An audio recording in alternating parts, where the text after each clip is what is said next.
eu diria, em primeira análise, nós estamos vivendo o colapso do mundo institucionalizado que adveio pós-Segunda Guerra. Aliás, os mais recentes acontecimentos na economia, a partir daqui dos Estados Unidos, dão conta que, inclusive, o Pacto de Bretton Woods, baseado na fundação da democracia liberal contemporânea, e esta democracia liberal contemporânea, me peço socorro também das mesmas letras do professor Michel Temer em suas diferentes obras de direito constitucional, essa democracia liberal contemporânea, essa democracia constitucional, advém no pós-Segunda Guerra, baseado em dois princípios. Na economia, Bretton Woods estabelece o multilateralismo, a globalização. E, junto com isso, o padrão, o dólar, ancorado no padrão ouro.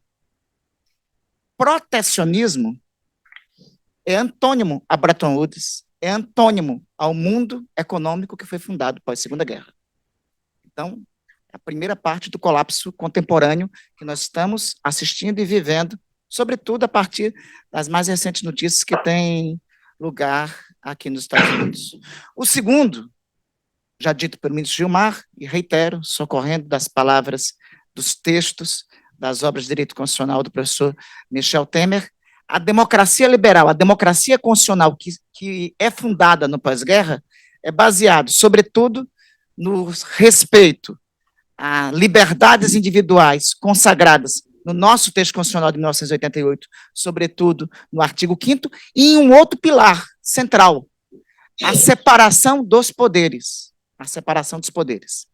O movimento global que advém, e nós estamos falando de um fenômeno, caríssima Tabata, dos últimos 15 anos. Por isso nós estamos muito falando, e vocês sabem muito bem aqui, sobretudo aqui na Kennedy School, estamos falando sobre o calor dos acontecimentos da história quando ela está acontecendo. E por isso que é enorme farol as obras dos professores daqui de Harvard, do professor Ziblatt, do professor Levitsky, porque mostra a inauguração do colapso desse período histórico a partir do surgimento de autocratas que, numa primeira definição, pode parecer autocratas liberais, mas eu acho que, numa análise mais pormenorizada, são autocratas que colocam em choque a democracia liberal, a democracia constitucional, tal qual conhecemos hoje. Por isso que o melhor diagnóstico é, de fato, do professor Ziblatt e do professor Levitsky, porque ele estabelece 4 elementos que caracterizam o colapso das democracias modernas. A rejeição às regras democráticas. Ocorre no Brasil, nos Estados Unidos, na Hungria, ocorre também nos discursos que se tem em voga na Europa, no surgimento do movimento da EFD na Alemanha, no Chega em Portugal, no Vox na Espanha. As regras da democracia liberal, como a conhecemos, são sempre questionadas. No Brasil, isso se deu questionando o sistema eleitoral. O sistema eleitoral é a forma de voto. Ao que pese, embora o sistema eleitoral brasileiro, reconhecido no mundo, está entre os mais avançados, invejado, inclusive, aqui. A segunda característica de deslocamento, descolamento da democracia moderna, o adversário deixou de ser adversário. Na democracia liberal constitucional, o adversário não é antagônico, é adversário. O adversário é não antagônico. Nos regimes fascistas, o adversário é inimigo. O adversário não pode ser derrotado, o adversário tem que ser destruído. E isso leva à terceira característica, a intolerância, o uso da violência como instrumento. Ocorre em todo lugar, nós assistimos de perto no Brasil as demonstrações de força, os tanques de guerra desfilando em ameaça ao Supremo Tribunal Federal, em ameaça às instituições democráticas, em ameaça à oposição. A base da primeira, a negação dos adversários, se sustenta nesses autocratas populistas modernos, se sustenta, sobretudo, na utilização e na manipulação de um agente, de um personagem. O nome desse personagem é o homem comum. Esse homem comum o homem comum, o homem médio, o homem trabalhador do mundo ocidental, esse homem comum é, ao mesmo tempo, um fracasso da democracia liberal dos últimos tempos, porque o liberalismo moderno não conseguiu incluir muito, não incluía esse homem comum na economia.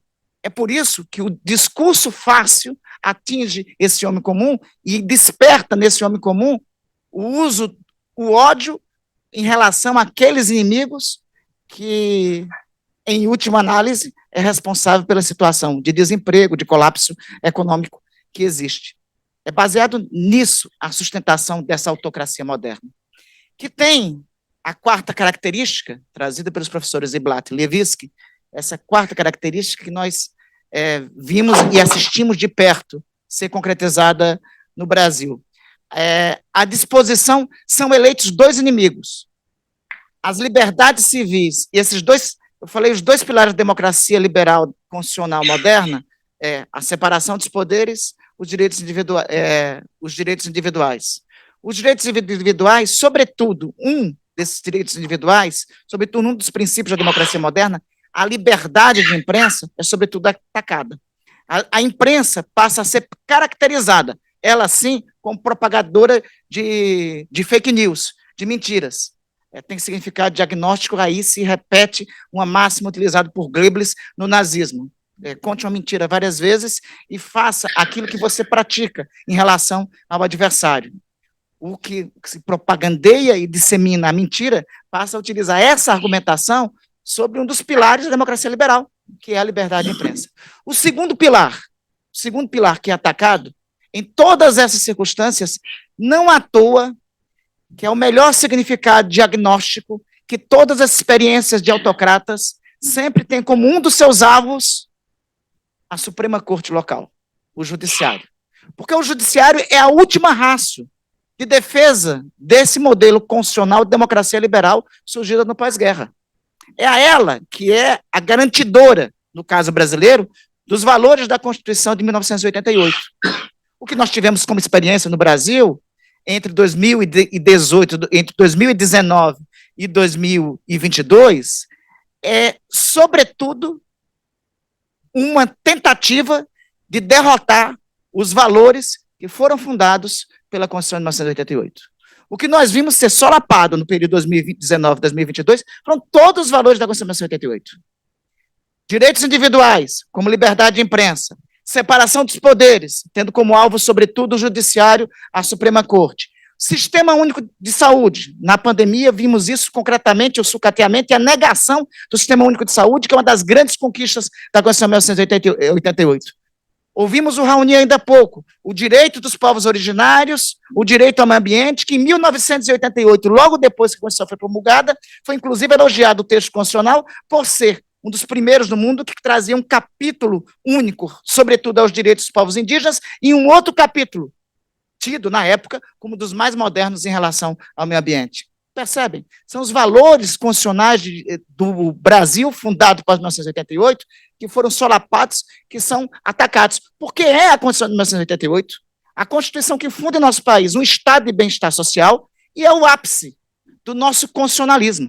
Não à toa a Constituição de 1988, nosso oitavo texto constitucional, é o mais avançado. Nenhum outro texto constitucional, temos honra de ter aqui um constituinte de então, o presidente Michel Temer, nenhum outro texto constitucional teve participação popular, tal qual teve o texto de 1988. Nenhuma outra Constituição rígida em nosso país foi tão completa na definição e em ouvir a sociedade brasileira como aquela. Aliás, o doutor Ulisses Guimarães, no seu pronunciamento de promulgação da Constituição, assim proclamava: pelas 11 portas do parlamento, entraram todos os atores sociais do Brasil para escrever aquele texto constitucional. A nossa experiência de enfrentamento com os autocratas nos revela concretamente os valores também que estão em debate no Brasil dos anos atuais, eu diria dos anos que virão também. Os valores que estão em debate é se o Brasil fundado sob a Constituição de 1988 continua e pode ser vigente ou se ele será superado. O que temos em curso no Brasil, e por isso nós não falamos do fim de um ciclo histórico. Temos um ciclo histórico em curso no mundo, mas também e presente em nosso país. Um ciclo histórico em que a divisão natural e anterior entre direita e esquerda não me parece atual. A divisão atual, me parece, é sobre a unidade das forças democráticas e o prevalecimento de modelos autocratas e de autocratas que se vendem e se propõem como liberais, mas que, na verdade, em última análise, como já foi dito, advogam e corroem a democracia como valor que foi fundado do pós-guerra de 1945 para cá. Esse é o dilema do Brasil, mas é também o dilema do mundo atual. E por isso, em relação a esse dilema, falo isso para concluir, o que está em curso no mundo não pode ser objeto de banalização, não pode ser objeto de subestimação.